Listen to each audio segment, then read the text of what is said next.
ونعوذ بالله من شرور أنفسنا ومن سيئات أعمالنا من يهده الله فلا مضل له ومن يضلله فلا هادي له أشهد أن لا إله إلا الله وحده لا شريك له وأشهد أن محمدًا عبده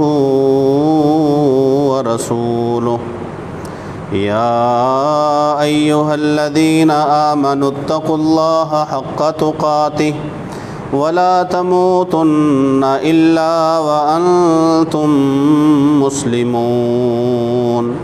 يا أيها الناس اتقوا ربكم الذي خلقكم من نفس واحدة وخلق منها زوجها وبث منهما رجالا كثيرا ونساء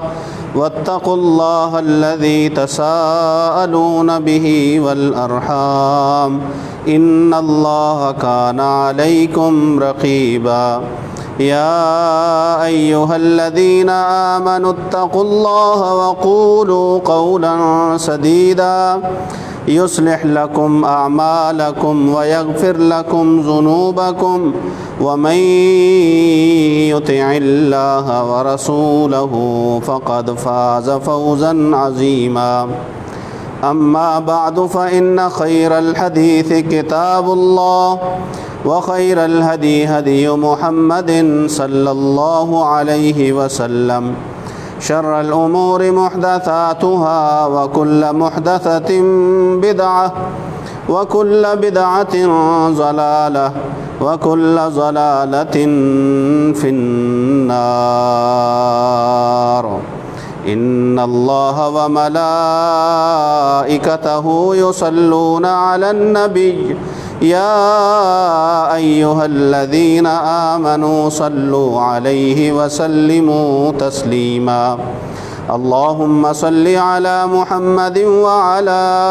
آل محمد كما صليت على إبراهيم وعلى آل إبراهيم إنك حميد مجيد اللهم بارك على محمد وعلى آل محمد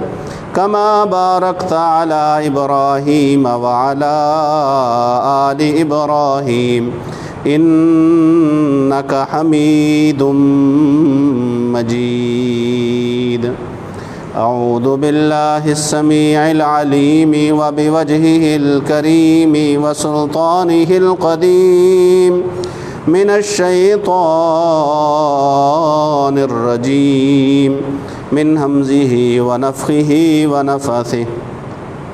بسم الله الرحمن الرحيم وما محمد إلا رسول قد خلت من قبله الرسل أفإن مات أو قتل انقلبتم على أعقابكم ومن ينقلب على عقبيه فلن يضر الله شيئا وسيجزي الله الشاكرين.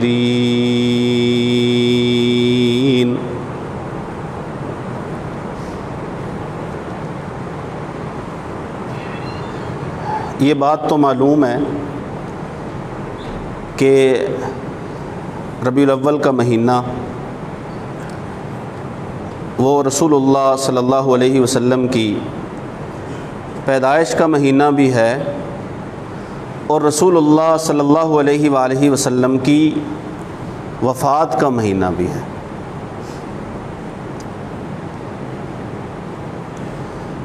رسول اللہ صلی اللہ علیہ وآلہ وسلم اور آپ صلی اللہ علیہ وآلہ وسلم کے ساتھی صحابہ کرام رضوان اللہ علیہم اجمعین، ان کا آپس میں جو تعلق تھا وہ تعلق اس قدر تھا کہ اگر کوئی صحابی رسول اللہ صلی اللہ علیہ وسلم کو نظر نہ آتا تو رسول اللہ صلی اللہ علیہ وسلم اس کے بارے میں پوچھ لیتے، دریافت فرما لیتے، اور جب رسول اللہ صلی اللہ علیہ وآلہ وسلم صحابہ کے پاس نہ ہوتے یا کوئی صحابی آپ کے پاس آیا ہے تو رسول اللہ صلی اللہ علیہ وسلم موجود نہ ہوتے تو صحابہ بھی پریشان ہو جایا کرتے تھے۔ بلکہ ایک صحابی نے رسول اللہ صلی اللہ علیہ وآلہ وسلم سے سوال کیا، اللہ کے پیغمبر صلی اللہ علیہ وآلہ وسلم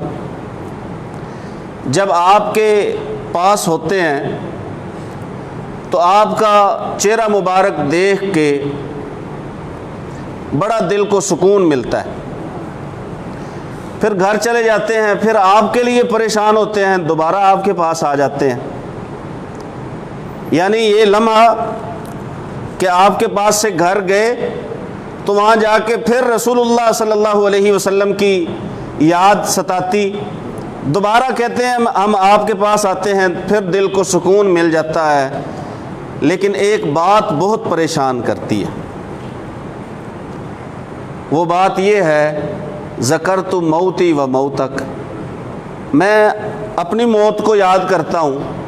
یا آپ کی موت کو، کہ میں اس دنیا سے چلا جاؤں یا آپ اس دنیا سے چلے جائیں، یہ تو حقیقت ہے کہ جانا تو سبھی نے ہے۔ تو کیا جنت میں جو ہمارے منصب والے، ہمارے مقام والے، ہمارے درجے والے لوگ ہوں گے وہ انبیاء اور رسل اور خاص کر آپ صلی اللہ علیہ وآلہ وسلم کا رتبہ و مقام، اور جنت میں جو آپ کا حصہ ہوگا، آپ کا علاقہ ہوگا، پریشان اس بات سے ہوتا ہوں کہ ہمارے جیسے منصب والے کہاں دور کہیں نیچے، اور آپ جیسے مناصب والے وہ کہیں اونچے اور اوپر اور عظمتوں والی جگہ پہ فائز۔ پریشان یہ بات کرتی ہے کہ وہاں آپ سے ملاقات ہو سکے گی یا نہیں ہو سکے۔ رسول اللہ صلی اللہ علیہ وآلہ وسلم نے ان کو مطمئن تو کیا قرآن مجید کی آیت پڑھ کے کہ اللہ فرماتے ہیں جو اللہ اور اس کے رسول کی بات مانتا ہے، اطاعت کرتا ہے، یہ لوگ اللہ انہیں نبیوں کا ساتھ نصیب فرمائیں گے، صدیقین کا ساتھ نصیب فرمائیں گے، شہداء کا اور صالحین کا ساتھ نصیب فرمائیں گے۔ لیکن جو بات کرنے کا مقصد ہے کہ رسول اللہ صلی اللہ علیہ وآلہ وسلم کی جدائی کی جو صرف سوچ تھی وہ بھی صحابہ کرام رضوان اللہ علیہ مجمعین کو پریشان کیا کرتی تھی۔ ایک صحابی کہتے ہیں کہ میں رسول اللہ صلی اللہ علیہ وآلہ وسلم کے کسی کام آیا، میں نے آپ کی خدمت کی، آپ کا کوئی کام کیا، رسول اللہ صلی اللہ علیہ وآلہ وسلم خوش ہوئے، فرمانے لگے کیا چاہیے مانگ لو۔ تو انہوں نے کہا اللہ کے پیغمبر صلی اللہ علیہ وسلم اسألک مرافقتک فی الجنہ، جنت میں آپ کا ساتھ چاہیے، جیسے دنیا میں آپ کا ساتھ نصیب ہوا ہے ایسے ہی جنت میں بھی آپ کا ساتھ چاہیے۔ رسول اللہ صلی اللہ علیہ وسلم نے اسے فرمایا فَأَعِنِّي عَلَى ذَلِكَ بِكَثْرَةِ السُّجُودِ، اگر جنت میں میرا ساتھ چاہیے تو پھر نوافل زیادہ پڑھا کرو،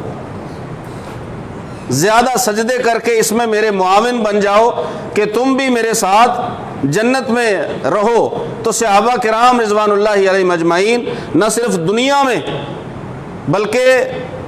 دنیا سے چلے جانے کے بعد بھی رسول اللہ صلی اللہ علیہ وسلم کی رفاقت و صحبت رسول اللہ صلی اللہ علیہ وسلم سے بھی مانگا کرتے اور اللہ وحدہ لا شریک سے بھی مانگا کرتے۔ رسول اللہ صلی اللہ علیہ وسلم کا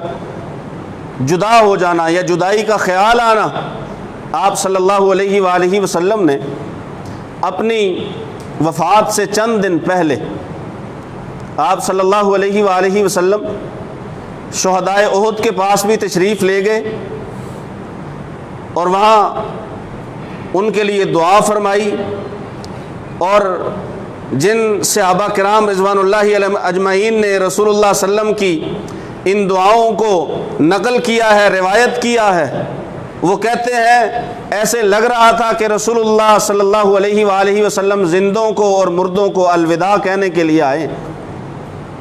پھر آپ صلی اللہ علیہ وآلہ وسلم بقیع تشریف لے گئے، وہاں پہ رسول اللہ صلی اللہ علیہ وآلہ وسلم نے دعا فرمائی، اور پھر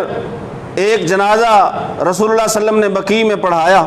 اور وہاں سے واپسی پہ صحابہ کرام رضوان اللہ علیہم اجمعین کو جمع فرمایا، اور آپ صلی اللہ علیہ وآلہ وسلم نے خطبہ دیا۔ خطبے میں رسول اللہ صلی اللہ علیہ وآلہ وسلم نے فرمایا کہ اللہ تعالیٰ نے اپنے ایک بندے کو اختیار دے دیا، اپنے ایک بندے کو اختیار دے دیا کہ وہ دنیا میں جو چاہتا ہے جیسے چاہتا ہے رہے، اسے ملے گا، دنیا کو اختیار کر لے یا پھر آخرت کو اختیار کر لے، اللہ کی ملاقات کو اختیار کر لے۔ تو رسول اللہ صلی اللہ علیہ وسلم نے فرمایا اللہ کے اس بندے نے اللہ رب العزت کی ملاقات کو پسند کیا ہے، اپنے لیے اللہ کی ملاقات کو اختیار کر لیا۔ یہ بات سن کے ابوبکر صدیق رضی اللہ تعالیٰ عنہ رو پڑے، اور جو راوی حدیث ہیں فرماتے ہیں کہ لوگوں نے کہا بوڑھے کو پتہ نہیں کیا ہو گیا ہے کہ رسول اللہ صلی اللہ علیہ وسلم نے کسی ایک بندے کی بات کی کہ اسے اللہ نے دنیا اور اللہ کی ملاقات میں سے ایک چیز کا اختیار دے دیا کہ کچھ بھی لے لو، اور اس نے کہہ دیا میں اللہ کی ملاقات کو اختیار کرتا ہوں۔ رسول اللہ صلی اللہ علیہ وسلم نے تو کسی بندے کا ذکر فرمایا ہے، اس میں رونے والی بات کیا ہے؟ پھر راوی حدیث فرماتے ہیں رسول اللہ صلی اللہ علیہ وآلہ وسلم کی جب چند ہی دن بعد وفات ہو گئی تو پھر ہمیں سمجھ آیا کہ اس وقت جو بات ابوبکر صدیق رضی اللہ تعالیٰ عنہ سمجھ چکے تھے اس وقت ہمیں وہ سمجھ نہیں آئی۔ یعنی محض اشارہ کرنا کہ اللہ کی ملاقات کو ایک بندے نے اختیار کر لیا، پسند کر لیا، صحابہ کو پریشان کر جایا کرتی تھی کہ یہ بات کہ رسول اللہ صلی اللہ علیہ وآلہ وسلم ہم سے جدا ہوں، رسول اللہ صلی اللہ علیہ وسلم ہمیں چھوڑ کے جائیں۔ آپ صلی اللہ علیہ وآلہ وسلم کو بخار ہوا، بخار اس قدر شدید تھا کہ جو رسول اللہ صلی اللہ علیہ وسلم کے ماتھے پہ پٹی رکھی گئی تھی تپش کو اس پٹی کے اوپر سے محسوس کیا جا سکتا تھا۔ حضرت فاطمہ رضی اللہ تعالی عنہ پریشان، اور رسول اللہ صلی اللہ علیہ وآلہ وسلم ان دنوں اپنی بیویوں سے پوچھتے، روزانہ پوچھتے کہ آج میں کس کے ہاں ہوں گا،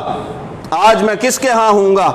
انہوں نے سمجھ لیا، بھانپ لیا کہ رسول اللہ صلی اللہ علیہ وآلہ وسلم چاہتے ہیں کہ مجھے حجرہ عائشہ میں رہنے کی اجازت دی جائے تمام بیویوں کی طرف سے، تو انہوں نے رسول اللہ صلی اللہ علیہ وسلم کو اجازت دے دی۔ آپ صلی اللہ علیہ وآلہ وسلم نے اپنی بیٹی فاطمہ رضی اللہ تعالی عنہ کو بلایا، پریشان تھی رسول اللہ صلی اللہ علیہ وسلم کی طبیعت کو دیکھ کر، چونکہ وہیں پہ رہیں رسول اللہ صلی اللہ علیہ وسلم کی وفات تک، رسول اللہ صلی اللہ علیہ وسلم کی تدفین تک وہیں حضرت عائشہ رضی اللہ تعالیٰ عنہ کے گھر میں رہیں، پریشان بہت ہیں۔ رسول اللہ صلی اللہ علیہ وآلہ وسلم نے بلا کے پاس کیا، پاس کر کے ایک بات کہی، فاطمہ رضی اللہ تعالیٰ عنہ رو پڑی، دیکھنے والے نے صرف روتے ہوئے دیکھا، پھر تھوڑی دیر بعد دوسری بات کی، پاس بلا کے آہستگی سے، تو فاطمہ رضی اللہ تعالی عنہ مسکرا پڑی۔ کسی نے پوچھا کہ اللہ کے پیغمبر صلی اللہ علیہ وسلم نے یہ دو باتیں کیا کی ہیں؟ کہا پہلی بات میں تو میرے والد محترم نے مجھے یہ فرمایا تھا کہ میں اس بیماری میں دنیا سے چلا جاؤں گا۔ یہ جو بیماری ہے صرف اطلاع نے، ابھی رسول اللہ صلی اللہ علیہ وسلم موجود ہیں، صرف اس اطلاع نے فاطمہ رضی اللہ تعالی عنہ کو رلا دیا، اور یہ بات تو اولاد اچھی طرح سمجھ سکتی ہے کہ جن کے والدین ویسے بھی بات کریں نا، بوڑھے ہو جائیں، بیمار ہو جائیں، کمزور ہو جائیں، کبھی کبھی بات کر دیتے ہیں کہ بس اب بوڑھے ہو گئے ہیں، بہانہ ہی بننا ہے، کوئی نہ کوئی بیمار ہو جائیں تو وہ بات کر دیتے ہیں، بس کوئی نہ کوئی بہانہ تو بننا ہے آگے جانے کا، اولاد پریشان ہو جاتی ہے۔ حضرت فاطمہ رضی اللہ تعالی عنہ کس قدر پریشان ہوئی ہوں گی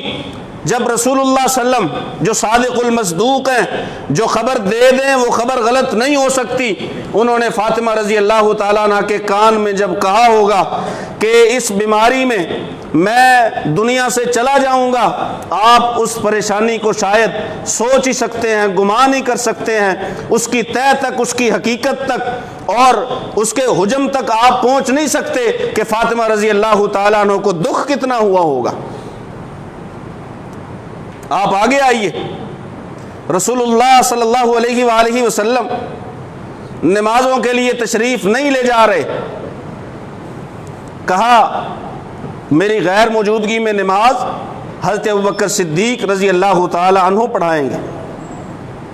کمزوری اتنی ہے کہ آپ اٹھ کے چل نہیں سکتے، اور اگر اٹھ کے چلنے کی جانے کی کوشش کریں تو بے ہوش ہو جاتے ہیں، اس قدر کمزوری ہے۔ اور رسول اللہ صلی اللہ علیہ وآلہ وسلم کی ان بیماری کے دنوں میں جو مسجد نبوی میں 17 نمازیں پڑھائی ہیں وہ حضرت ابوبکر صدیق رضی اللہ تعالیٰ عنہ نے پڑھائی ہیں۔ ان کے علاوہ رسول اللہ صلی اللہ علیہ وسلم کی غیر موجودگی میں مدینہ والوں کا کوئی امام نہیں بنا کہ اس نے کہا ہو یا کسی نے کہہ دیا ہو کہ آپ جماعت کروا دیں، کیونکہ محمد الرسول اللہ صلی اللہ علیہ وآلہ وسلم فرما چکے تھے یا اب اللہ والمؤمنون الا بابی بکر، کہنے والوں نے کہا، مشورہ دیا۔ حضرت عائشہ رضی اللہ تعالیٰ عنہ نے کہا اللہ کے پیغمبر صلی اللہ علیہ وآلہ وسلم آپ بیمار ہیں، آپ اس قدر کمزوری کی حالت میں ہیں، اگر ابوبکر صدیق رضی اللہ تعالیٰ عنہ کو کہا کہ آپ کی جگہ پہ کھڑے ہوں، وہ تو نرم دل کے مالک ہیں، انتہائی نرم دل ہیں، وہ تو ان سے تو ہو ہی نہیں سکے گا، لہٰذا آپ کسی اور کو کہہ دیجئے۔ رسول اللہ صلی اللہ علیہ وسلم نے فرمایا نہیں نہیں، ابو بکر کے سوا نہ اللہ کو منظور ہے نہ مومنوں کو منظور ہے۔ گھر میں ہے رسول اللہ صلی اللہ علیہ وسلم، اگر کسی ایک نماز کے لیے تشریف لے گئے، جماعت کھڑی ہے، 2 صحابہ نے سہارا دیا ہوا ہے، فضل بن عباس ہیں، حضرت علی ابن ابی طالب ہیں رضی اللہ تعالی عنہ، اور رسول اللہ صلی اللہ علیہ وسلم اپنے گھر سے مسجد کی طرف جا رہے ہیں۔ گھر سے مسجد کی طرف گئے اور دیکھا کہ ابوبکر صدیق رضی اللہ تعالی نماز پڑھا رہے ہیں۔ چونکہ رسول اللہ صلی اللہ علیہ وآلہ وسلم کا حجرہ مبارک اس وقت مسجد نبوی کے قبلہ رخ ہوا کرتا تھا، ابوبکر صدیق رضی اللہ تعالیٰ عنہ نے دیکھا کہ رسول اللہ صلی اللہ علیہ وسلم آ رہے ہیں، آپ کو لایا جا رہا ہے، وہ اپنے قدموں سے پیچھے ہٹنے لگے۔ رسول اللہ صلی اللہ علیہ وسلم نے فرمایا ٹھہرے رہو، ادھر ہی رہو، اشارہ کر دیا، اور پھر آپ ابوبکر صدیق رضی اللہ تعالیٰ عنہ کے پہلو میں بیٹھ گئے، کھڑے ہو کے نماز ادا نہیں کر سکتے تھے۔ اب رسول اللہ صلی اللہ علیہ وسلم کی اقتدا ابوبکر صدیق رضی اللہ تعالیٰ عنہ فرما رہے تھے، اور ابوبکر صدیق رضی اللہ تعالیٰ عنہ کی اقتدا باقی لوگ فرما رہے تھے۔ رسول اللہ صلی اللہ علیہ وسلم نے وصیتیں فرمائی، انتہائی اہم وصیتیں۔ آخری 4 دن اگر آپ کتاب پڑھیں نا رسول اللہ صلی اللہ علیہ وسلم کی سیرت پہ، الرحیق المختوم، انہوں نے رسول اللہ صلی اللہ علیہ وسلم کی ان وصیتوں کو جمع کر دیا ہے کہ آپ صلی اللہ علیہ وآلہ وسلم کون کون سی وصیتیں فرماتے رہے۔ آپ صلی اللہ علیہ وآلہ وسلم نے سب سے پہلے تو یہ کام کیا کہ جتنے بھی آپ کے غلام تھے سب کو آزاد فرما دیا، اور پوچھا لوگوں سے، لوگوں میں نے کسی کا کچھ دینا ہو تو مجھ سے مطالبہ کر لو، لہذا جس نے کچھ لینا تھا اس نے رسول اللہ صلی اللہ علیہ وسلم کو اطلاع دے دی، اور رسول اللہ صلی اللہ علیہ وسلم یا آپ کے صحابہ نے وہ رقم اپنے ذمے لے لی کہ ٹھیک ہے اسے ادا کر دیا جائے گا۔ اور رسول اللہ صلی اللہ علیہ وآلہ وسلم نے کہا لوگوں اگر میں نے کہیں پہ کسی کی بے عزتی کی ہے تو مجھ سے بدلہ لے لو، اگر میں نے کسی کو مارا ہے، کسی پہ زیادتی کی ہے تو محمد صلی اللہ علیہ وآلہ وسلم حاضر ہیں، لوگوں مجھ سے بدلہ لے لو۔ لوگوں انصار کے بارے میں تمہیں وصیت کرتا ہوں کہ انصار کے ساتھ اچھائی سے پیش آنا، لوگ بڑھتے رہیں گے، انصار کم ہوتے رہیں گے، لہٰذا ان کی اچھائی میں ان کا ساتھ دینا، انہیں اچھا رکھنا، کبھی انہیں تم سے شکایت کا موقع نہ ملے، کیونکہ جتنا انصار نے مجھے خوش کیا ہے اتنا کسی اور نے مجھے خوش نہیں کیا۔ اور ساتھ ہی رسول اللہ صلی اللہ علیہ وسلم نے فرمایا، چونکہ ساتھ صحابہ کے جو مسجد نبوی کی طرف گھر تھے، ارد گرد مسجد نبوی کے گھر تھے، ہر ایک نے اپنا دروازہ جو ہے وہ مسجد نبوی میں کھولا ہوا تھا۔ رسول اللہ صلی اللہ علیہ وسلم نے فرمایا سارے دروازے بند کر دو، ساری کھڑکیاں جو مسجد کی طرف کھلتی ہیں کسی کے بھی گھر کی ہیں ساریاں بند کر دو، الا خوخۃ ابی بکر، لیکن ابو بکر کا دروازہ بند نہیں کرنا، وہ کھلا رہے، وہ اس دروازے سے مسجد میں آتے جاتے رہے۔ اشارے بھی تھے خلافت کے بھی، امامت کے بھی، لیکن ساتھ ہی رسول اللہ صلی اللہ علیہ وآلہ وسلم ان ساری باتوں سے یہ اشارہ دے رہے تھے کہ لوگوں میں جا رہا ہوں، تمہیں چھوڑ کر جا رہا ہوں۔ فاطمہ رضی اللہ تعالی عنہ افسردہ اسی لیے ہوئی کہ کہہ دیا تھا کہ میں تمہیں چھوڑ کے جا رہا ہوں۔ کہا اچھا روئی تو آپ اس لیے ہیں، آپ مسکرائی کیوں ہیں؟ فرمایا کہ رسول اللہ صلی اللہ علیہ وآلہ وسلم نے مجھے فرمایا کہ فاطمہ میرے خاندان میں سب سے پہلی آپ ہوں گی جو مجھ سے ملیں گی۔ کہتی ہیں مجھے اس بات نے خوش کر دیا، اگر رسول اللہ صلی اللہ علیہ وسلم کی جدائی نے مجھے غمگین کیا تو رسول اللہ صلی اللہ علیہ وسلم سے جلد جا ملنے کی خبر نے مجھے خوش کر دیا۔ اور حضرت فاطمہ رضی اللہ تعالیٰ عنہ حضرت ابوبکر صدیق رضی اللہ تعالیٰ عنہ کی خلافت کے دوران ہی وفات پا گئی، 2 برس کا عرصہ بھی نہیں گزرا تھا کہ فاطمہ رضی اللہ تعالی عنہ وفات پا گئی۔ رسول اللہ صلی اللہ علیہ وآلہ وسلم کی بیٹی ہیں اور رسول اللہ صلی اللہ علیہ وسلم کو پریشان دیکھتی ہیں، پریشان ہوتی ہیں، اس قدر بیماری، اس قدر تکلیف، بلکہ 1-2 بار اظہار بھی کر دیا۔ تو رسول اللہ صلی اللہ علیہ وسلم نے اس دن جس دن آپ کی وفات ہوئی حضرت فاطمہ رضی اللہ تعالی عنہ کو فرمایا کہ آج کے بعد تیرے باپ پہ کوئی تکلیف نہیں آئے گی، آج کے بعد کوئی تکلیف نہیں، کوئی دکھ نہیں، کوئی بیماری نہیں۔ اور یہ بات سمجھنے کی ہے، غور کرنے کی ہے کہ اگر رسول اللہ صلی اللہ علیہ وآلہ وسلم کی تشریف آوری، آپ کا دنیا میں آنا، پھر آپ کو نبوت کا ملنا، پھر رسول اللہ صلی اللہ علیہ وآلہ وسلم کی نبوت کا ساری دنیا میں پھیل جانا، جہاں یہ ایک بڑی نعمت ہے، اسی طرح رسول اللہ صلی اللہ علیہ وآلہ وسلم کا صحابہ کرام رضوان اللہ علیہم اجمعین کو چھوڑ کے جانا، یہ تو انہیں اس غم کا اندازہ ہوگا جو پل پل ہر دن اور رات محمد الرسول اللہ صلی اللہ علیہ وسلم کے ساتھ رہے۔ کبھی ابو ہریرہ رضی اللہ تعالیٰ عنہ سے پوچھ کے دیکھیے، جو کہا کرتے تھے کہ میں کھانا کھانے کے لیے بھی گھر نہیں جایا کرتا تھا کہ رسول اللہ صلی اللہ علیہ وسلم کوئی بات کر دیں اور وہ میں بات رسول اللہ صلی اللہ علیہ وسلم سے سن نہ سکوں۔ کئی دن فاقے رہتے، فاقوں کی وجہ سے بے ہوش بھی رہتے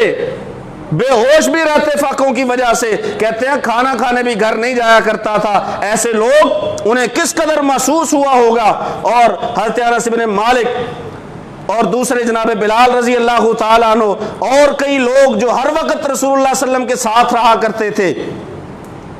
انہیں اس بات کا کس قدر غم ہوگا، کس قدر افسوس ہوگا،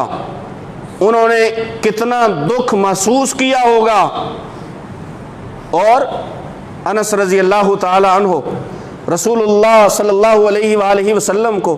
دفن کرنے کے بعد جب گھر آئے ہیں، چونکہ خادم رسول تھے، تو حضرت فاطمہ رضی اللہ تعالی عنہ نے پوچھا یا انس اطابت انفسکم ان تحسوا التراب علی رسول اللہ، اے انس کیا تمہارے دلوں نے یہ بات قبول کر لی کہ اللہ کے پیغمبر صلی اللہ علیہ وسلم پہ مٹی ڈال دو، کہ انہیں دفن کر دو؟ کیا تمہارے دلوں نے خوشی سے قبول کر لیا؟ ظاہر ہے آمنہ کے لال کو، فاطمہ کے بابا کو کسی نے دل کی خوشی سے تو دفنایا نہیں ہوگا، دفن نہیں، ظاہر ہے دل میں غم ہوگا، دکھ ہوگا، افسوس ہوگا کہ محمد الرسول اللہ صلی اللہ علیہ وسلم گئے ہیں۔ اور صحابہ نے، بے شمار صحابہ نے اس بات کو کہا ہے کہ جس دن رسول اللہ صلی اللہ علیہ وآلہ وسلم مدینہ میں تشریف لائے تھے، ہم نے اس دن سے روشن دن کبھی نہیں دیکھا تھا، اور جس دن رسول اللہ صلی اللہ علیہ وسلم دنیا سے تشریف لے گئے، ہم نے اس دن سے تاریک دن کبھی نہیں دیکھا تھا۔ غم کے پہاڑ ٹوٹ پڑے۔ فاطمہ رضی اللہ تعالی عنہ کہتی ہیں، ہائے میرے والد محترم، اب تو ہمارے گھر جبریل بھی آنا بند کر دے گا۔ جب آپ چلے جائیں گے ہمارے گھر جبریل بھی آنا بند کر دے گا۔ آپ کی وفات کی خبر کس کو دیں؟ جبریل کو دیں۔ آپ کا افسوس کس سے کریں؟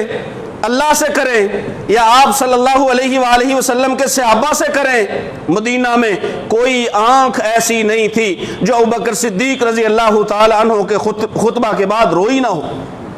کوئی آنکھ ایسی نہیں تھی جس نے رسول اللہ صلی اللہ علیہ وآلہ وسلم کے غم میں آنسو نہ بہائے ہوں۔ یہ تو آج ہمیں یہاں ہندوستان اور پاکستان میں کچھ سالوں سے یہ نظر آ رہا ہے کہ لوگ رسول اللہ صلی اللہ علیہ وآلہ وسلم کی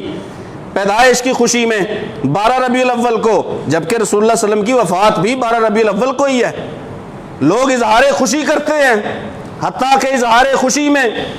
حدود شریعت کو تجاوز کر جاتے ہیں، پامال کرتے ہیں۔ ہم نے اپنی آنکھوں سے دیکھا ہے، بہت ساری چیزیں ایسی مشہور ہوئی ہیں کہ لوگ ناچنے والیوں کو لے کے آتے ہیں کہ آؤ رسول اللہ صلی اللہ علیہ وسلم کی پیدائش کی خوشی میں ہمیں اپنا ناچ دکھاؤ۔ لوگ عشقیہ گانوں پہ جھومتے ہیں، ڈانس کرتے ہیں، کس لیے کہ آج 12 ربیع الاول ہے۔ کبھی آپ پڑھ لینا رسول اللہ صلی اللہ علیہ وآلہ وسلم کی وفات کے لمحات کو، کبھی آپ غور کر لیں رسول اللہ صلی اللہ علیہ وسلم کی بیماری کے دنوں میں کہ رسول اللہ صلی اللہ علیہ وسلم بیماری کے دنوں میں کیسے رہے، اور رسول اللہ صلی اللہ علیہ وآلہ وسلم پر وفات ہوئی تو مسلمانوں کا کیا حال ہوا، جب آپ فوت ہوئے تو مسلمانوں کا کیا حال ہوا۔ اگر آپ کبھی غور سے یہ پڑھ لیں، اس پہ غور کر لیں، یقین کیجئے کہ آپ کو یہ ساری چیزیں خرافات لگیں گی کہ کیا بات ہے، کیا رسول اللہ صلی اللہ علیہ وآلہ وسلم نے یہی سکھایا ہے؟ کیا ہم نے صحابہ کے عمل سے یہی سیکھا ہے؟ ربیع الاول میں مدینہ کیسا تھا اور ربیع الاول میں میرا اور آپ کا شہر کیسا ہے؟ ان باتوں پہ غور کی، توجہ کی ضرورت ہے۔ کوئی بات اختلاف کی نہیں، نہ ہی اختلافی نقطہ نظر سے کی جا رہی ہے، لیکن سوچ تو ہم سکتے ہیں کہ کیا رسول اللہ صلی اللہ علیہ وآلہ وسلم چلیں، خوشی ہے اللہ وحدہ لا شریک کے پیغمبر کی تشریف آوری بھی، آپ کو رسالت ملنا بھی، اور ہمارا رسول اللہ صلی اللہ علیہ وسلم کی امت میں پیدا ہونا بھی۔ خوشی تو بہت ہے، اس سے بڑی خوشی کی کیا بات ہے کہ اللہ نے مجھے اور آپ کو رسول اللہ صلی اللہ علیہ وآلہ وسلم کی امت میں شامل فرمایا۔ لیکن امتی ہو کر، امتی بن کر، امت میں پیدا ہو کے کیا میں نے زندگی میں وہ کام کیے ہیں جن سے رسول اللہ صلی اللہ علیہ وسلم آخرت کے دن مجھ سے خوش ہوں؟ رسول اللہ صلی اللہ علیہ وسلم فرماتے ہیں کہ قیامت کے دن حوض کوثر پہ ایک وفد ایسا بھی آئے گا جن کے آگے رکاوٹ کھڑی کر دی جائے گی، میں کہوں گا میرے لوگ ہیں، آنے دو آنے دو آنے دو۔ اللہ فرمائیں گے اے محمد صلی اللہ علیہ وسلم آپ کے لوگ نہیں ہیں، یہ وہ ہیں، انک لا تدری ما احدثوا بعدک، آپ کو نہیں پتا انہوں نے بعد میں نئے نئے کام کیا کیے ہیں، آپ کے بعد کون سے نئے کام کیے ہیں۔ اپنے آپ کو اس قابل بنائیے، رسول اللہ صلی اللہ علیہ وسلم کی اگر تشریف آوری کے مقصد کو پانا چاہتے ہیں، واقعی رسول اللہ صلی اللہ علیہ وآلہ وسلم کو خوش کرنا چاہتے ہیں، ویسے ہی رسول اللہ صلی اللہ علیہ وسلم کو منانا چاہتے ہیں۔ خوشی ہر کوئی منا سکتا ہے، لیکن بات یہ ہے کہ ہم رسول اللہ صلی اللہ علیہ وسلم کو منائیں، یہ نہ ہو کہ آخرت کے دن وہ انکار کر دیں، یہ تو میرا امتی ہے ہی نہیں، سحقن سحقن لمن غیر بعدی، یہ نہ ہو کہ پیغمبر فرمائیں ان کو دفع کرو جنہوں نے میرے بعد میرے دین کی دھجیاں اڑا دی، میرے دین کو تبدیل کر دیا، جن کی شکل ایسے ہی نہیں کہ میں قبول کروں، جن کے عمل ایسے نہیں کہ میں قبول کروں، جن کی نمازیں ایسی نہیں کہ میں انہیں قبول کروں، جن کا اخلاق ایسا نہیں کہ میں اسے قبول کروں۔ آئیے خوشی کا اظہار ایسے کیجئے کہ ہم رسول اللہ صلی اللہ علیہ وآلہ وسلم کو اور رسول اللہ صلی اللہ علیہ وسلم کے رب کو منائیں، وہ کام کریں جن کا اللہ کے پیغمبر نے حکم دیا ہے، ان کاموں سے رک جائیں جن سے رسول اللہ صلی اللہ علیہ وآلہ وسلم نے روک دیا ہے۔ پیدائش کی اگر خوشی ہے تو وفات کا غم بھی ہونا چاہیے، وفات کا غم بھی ہونا چاہیے، اس کا دکھ بھی ہونا چاہیے، اس کا درد بھی ہونا چاہیے۔ صحابہ کرام رضوان اللہ علیہم اجمعین کے غم، دکھ اور درد کا احساس بھی ہونا چاہیے۔ اللہ سے دعا ہے اللہ سن سمجھ کر عمل کی توفیق نصیب فرمائے۔ وما علیہ